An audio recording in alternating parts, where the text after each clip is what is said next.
Bismillah, Assalamualaikum warahmatullahi wabarakatuh. Waalaikumsalam warahmatullahi wabarakatuh. Selamat siang teman-teman. Bagaimana kabar kalian? Alhamdulillah baik, Ibu. Sebelum memulai materi pagi hari ini, alangkah baiknya kita bersama-sama membaca doa terlebih dahulu. Siapa yang memimpin doa? Ibu, Oke, silakan. sebelum mengawali kegiatan materi pada pagi hari ini, yang harus kita berdoa dulu. Berdoa ya. A'udzu billahi minasyaitonir rajim. Bismillahirrahmanirrahim. Raditu billahi rabban wa bil islami dinan wa bi Muhammadin nabiyyan wa rasulah. Rabbi zidni ilma warzuqni fahma. Amin. Sebelum memulai materi, kita presentasi dulu ya. Aisyah Putri Firdasari, Ada Bu. Bintang Fajar, Ada Bu. Kisti Muhammad, Rahmi, Jalfa, Sofia, Ika Rama. Baik, sebelum memasuki materi, saya akan melihatkan sedikit cuplikan video singkat yang berjudul Andalusia, kota peradaban Islam di Barat pada tahun 746 sampai 1031 Masehi.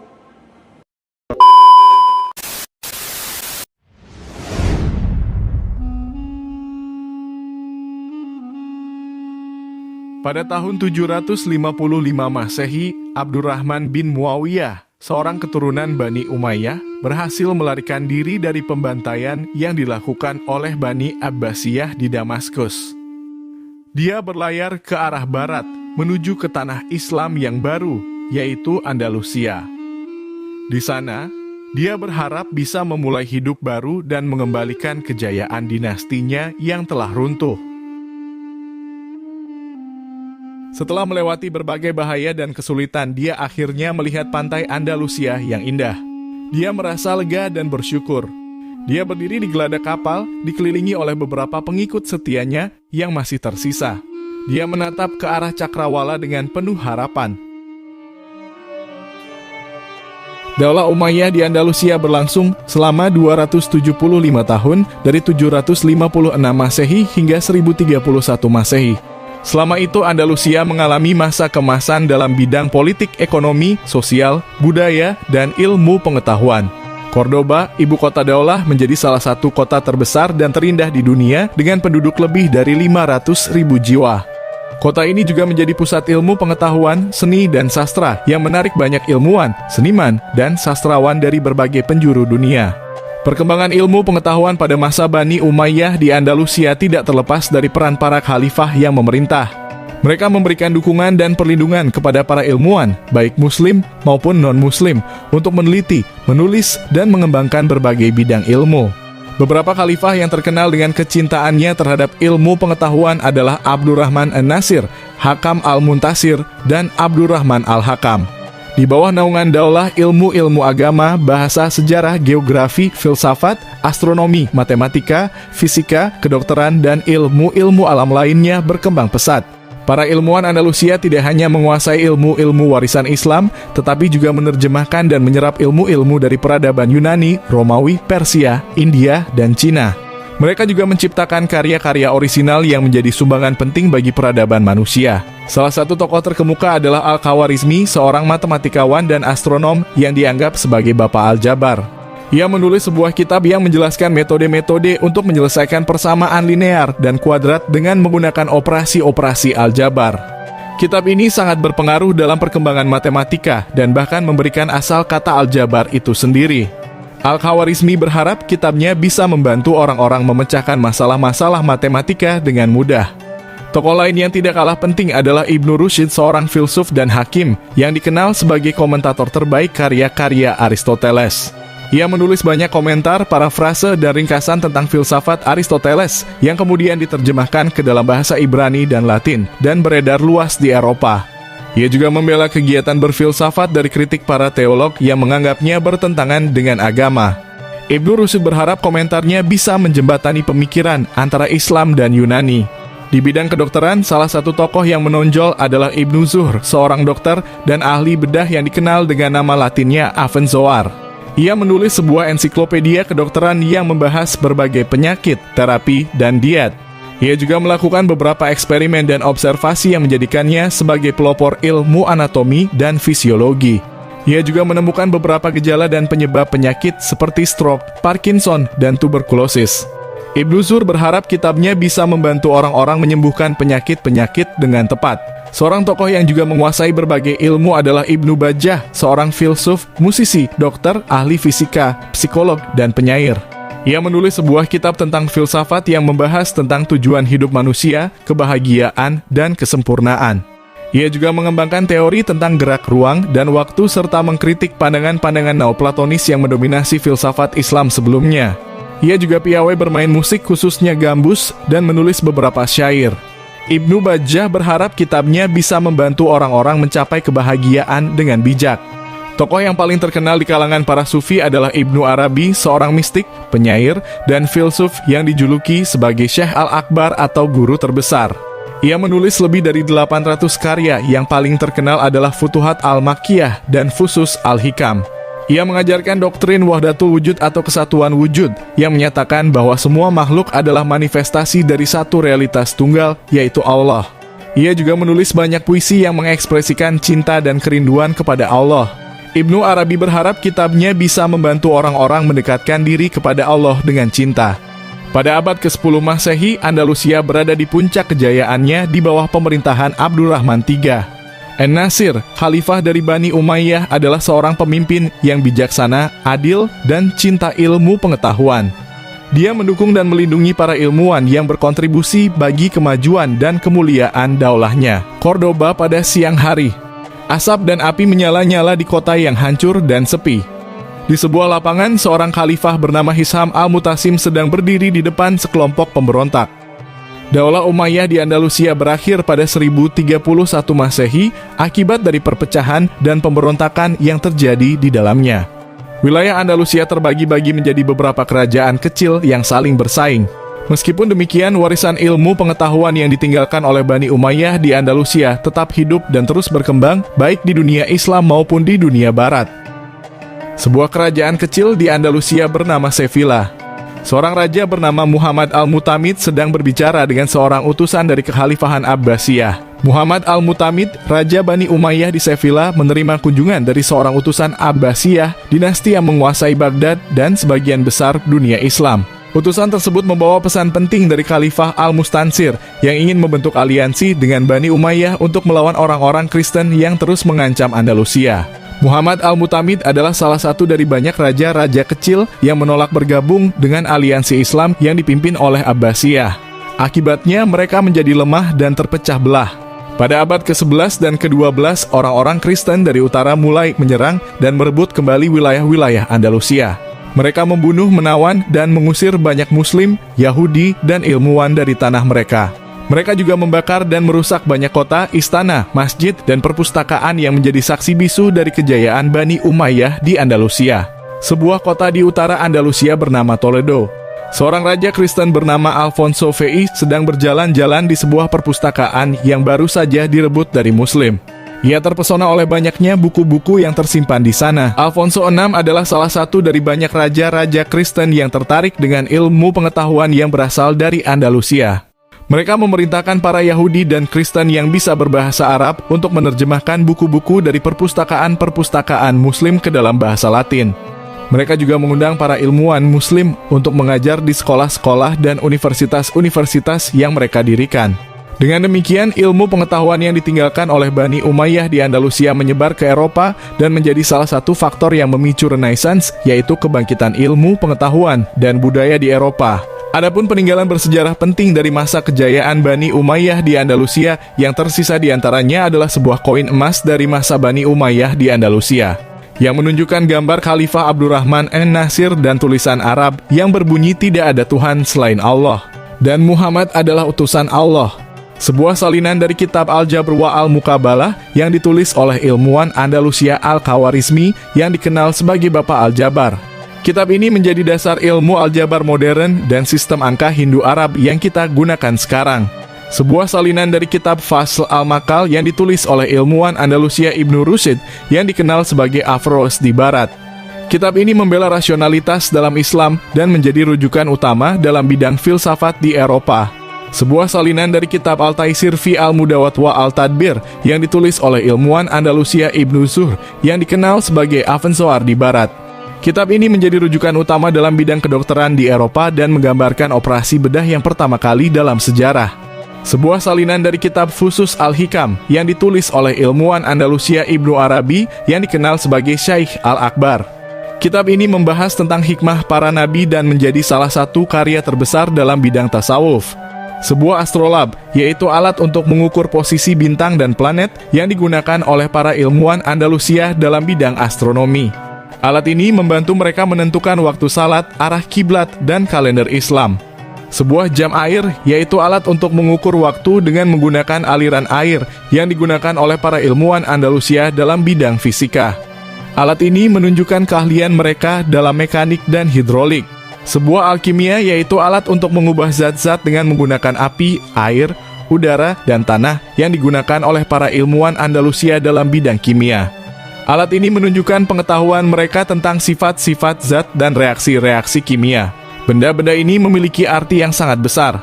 Mereka menunjukkan bahwa Andalusia adalah salah satu pusat ilmu pengetahuan, seni, dan sastra di dunia yang menghasilkan banyak karya-karya yang berpengaruh bagi peradaban manusia. Mereka juga menunjukkan bahwa Andalusia adalah salah satu contoh dari kerukunan, toleransi, dan kerjasama antara umat Islam, Kristen, dan Yahudi yang hidup bersama dalam damai dan saling menghormati.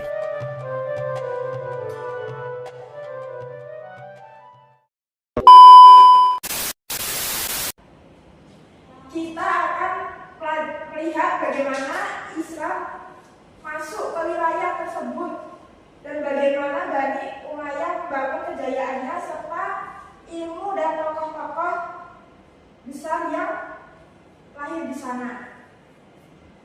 Semoga dari sejarah ini kita bisa mengambil nilai baik untuk kehidupan kita sehari-hari. Amin. Amin. Coba kalian bayangkan dulu. Pengen apa tuh, Mbak? Gimana sejarah apa tuh Andalusia kayak gimana? Kalau udah Gimana tuh, Bu? Belum tahu, Bu. Belum tahu. Bisa dijelaskan nggak, Bu? Bisa dikasih gambaran dulu. boleh. Saya langsung jelaskan saja.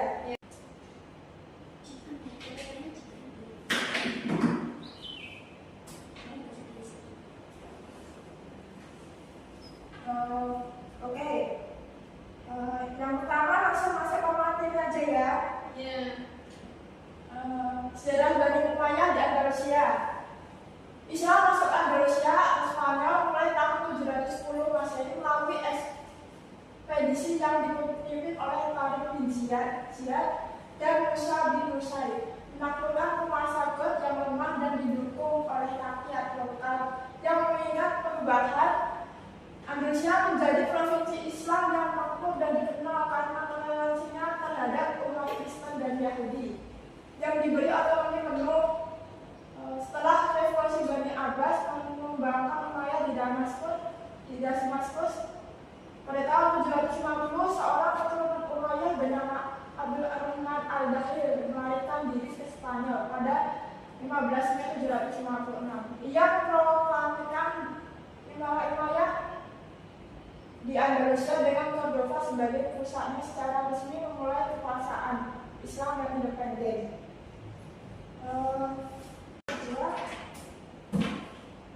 Perkembangan Islam di Spanyol dibagi menjadi 5 periode. Ada tahu yang periode apa aja?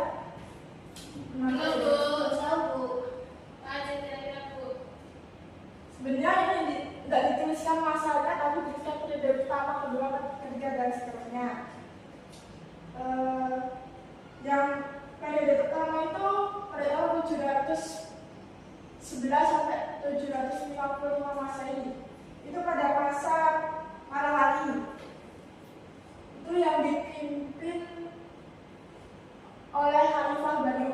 yang berpusat di Belanda Damaskus.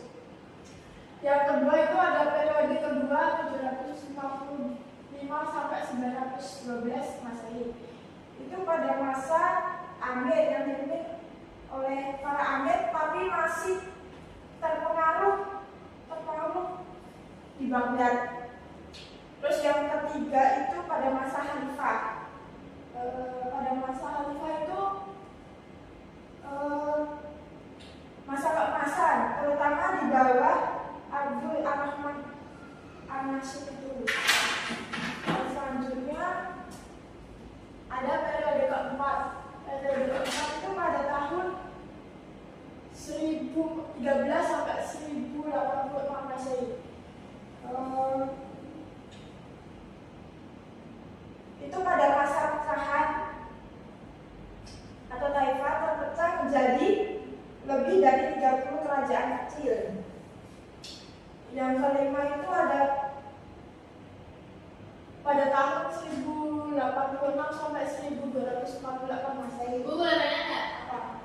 Terpecah menjadi kerajaan kecil itu kerajaan apa aja ya? Kayak terpecah bilang gitu loh. Tapi itu satu kerajaan atau beda-beda? Beda-beda.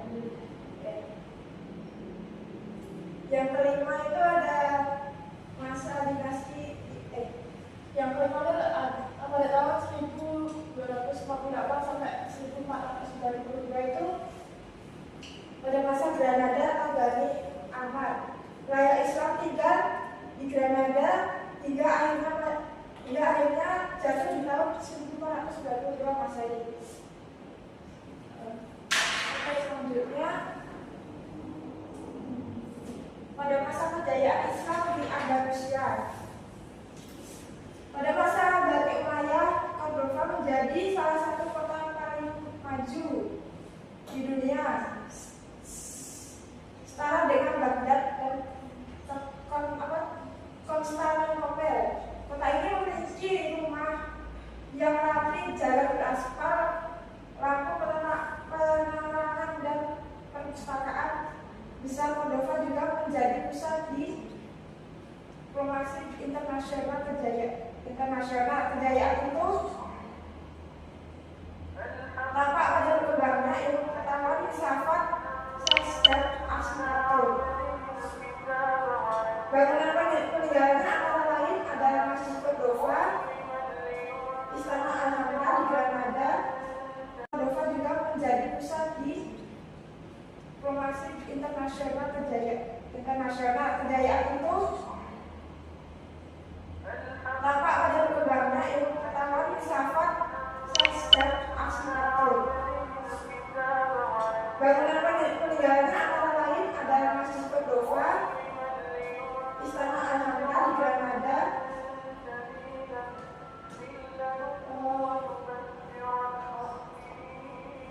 dan Al-Azhar di Sevilla. Sedangkan Toledo dikenal sebagai kota yang sangat toleran, di mana Muslim, Kristen, dan Yahudi berdampingan damai. Seperti yang dituliskan di PPT itu ada penjelasan singkat. Cordoba di Bani Umayyah itu menjadi salah satu pusat budaya dunia terkenal sejajar dengan Baghdad dan Konstantinopel, dikenal akan kemajuan infrastruktur, rumah perpustakaan, jalan beraspal, dan menjadi pusat diplomasi internasional.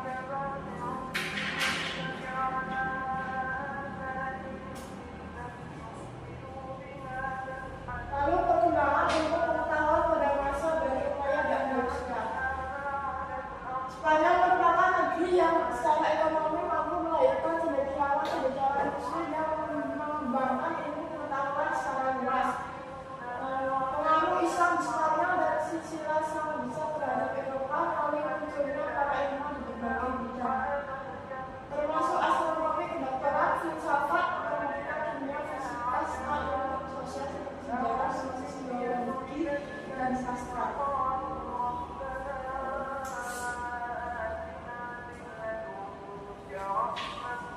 Lalu ada tokoh-tokoh ilmuwan dan keahlian di bidangnya. Ada tahu bidang apa saja? Enggak. Ada berapa?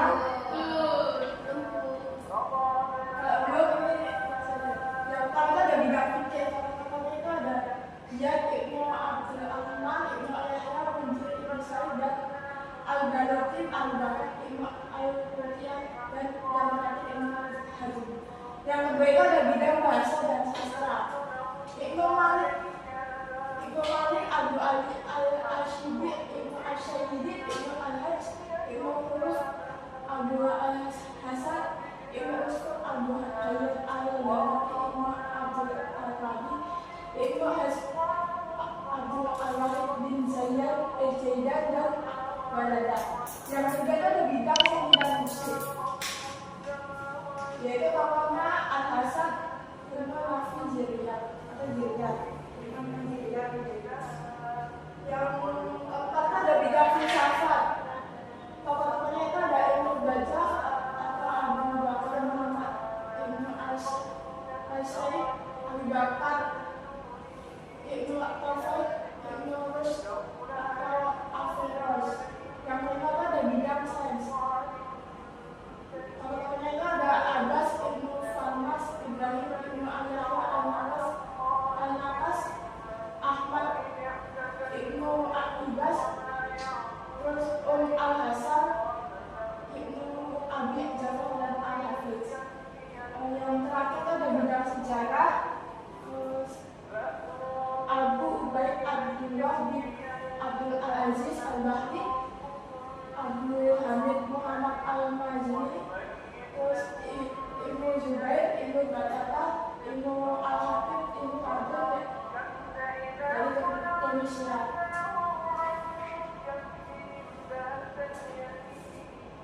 Terus memetik nilai Islami dalam sejarah Bani Umayyah itu, sejarah Islam adalah catatan komprehensif mengenai perjalanan hidup umat manusia dari waktu ke waktu, yang menggambarkan perkembangan berbagai aspek peradaban yang dirasakan kaum muslimin, termasuk agama, sosial, ekonomi, ilmu pengetahuan, seni, sastra, dan bahasa. Ada yang mau ditanyakan? Ada yang mau ditanyakan?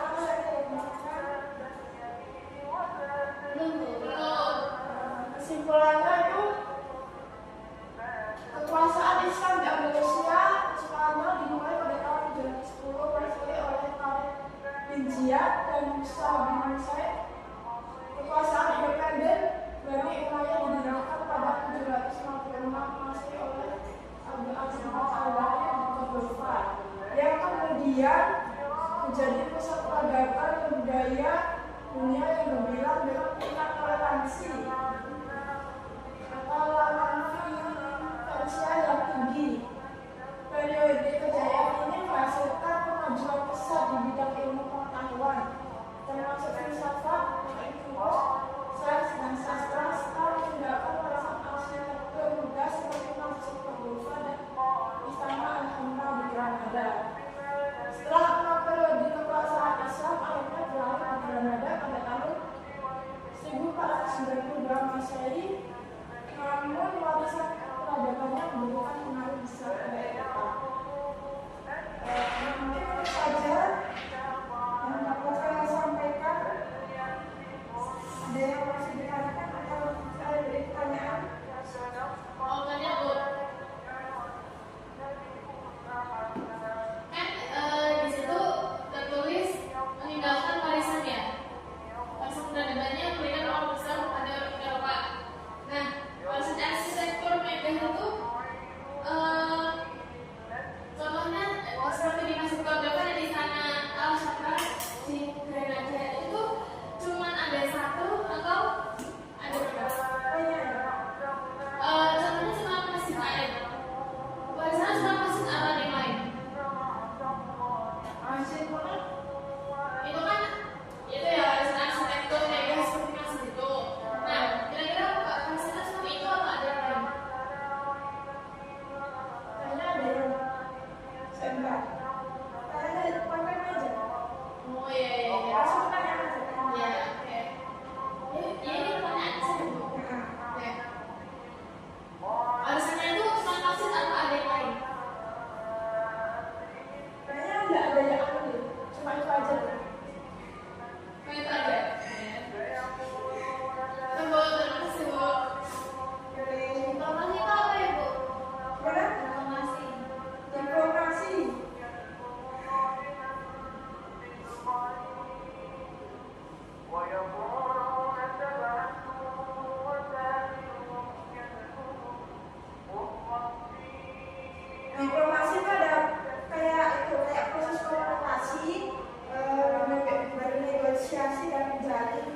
hubungan antar negara atau pihak-pihak internasional gitu. Intinya kayak mencegah konflik, menyelesaikan pertentangan, bangun kerjasama, terus melindungi kepentingan negara, menjaga hubungan antar bangsa. Gitu. Sebelum lanjut, di sini Ibu ada sedikit pertanyaan. Nanti yang bisa menjawab bisa angkat tangan ya. Ya, Bu. Ini ada 3 pertanyaan aja. Yang pertama, siapa tokoh yang mendirikan Imara Umayyah di Andalusia? Siapa yang tahu? Yang tahu cuma Bu. Iya, Bu. Siapa tokoh yang mendirikan Imara Umayyah di Andalusia?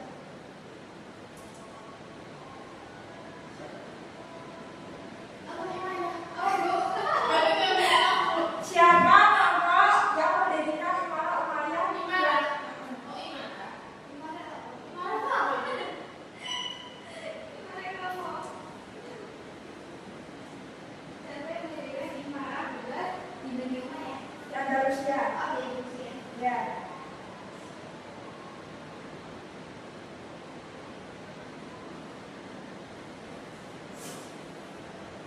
Bu.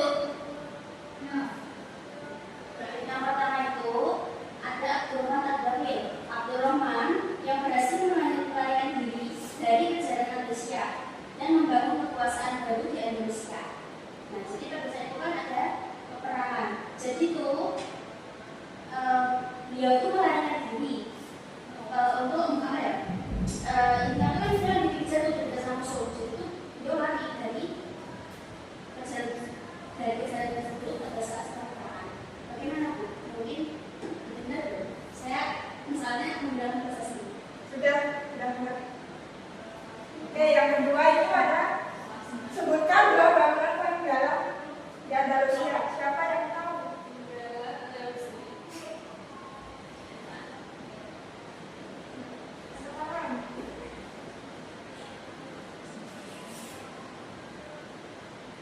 Saya, Bu. Ya, ada. Peninggalan bangunan di Andalusia itu diantaranya ada Istana Al-Mughrabi Granada tadi seperti yang di PPT. Terus ada Masjid Agung Cordoba juga tadi ada di PPT. Sama Menara di Raja dan Alcazar di Sevilla serta Madinah Azhar di kota Al-Azhar. Benar, Bu? Benar. Ya, makasih, Bu. Oke. Yang terakhir itu ada apa nilai utama yang bisa kita pelajari dari sejarah Andalusia? Siapa yang tahu? Siapa?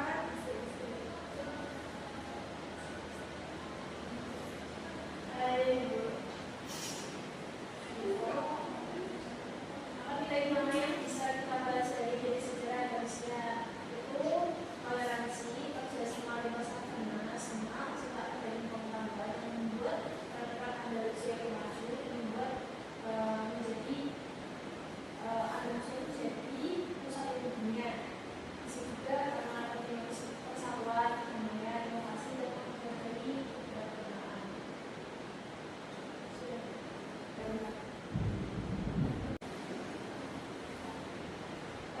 Sebelumnya saya pribadi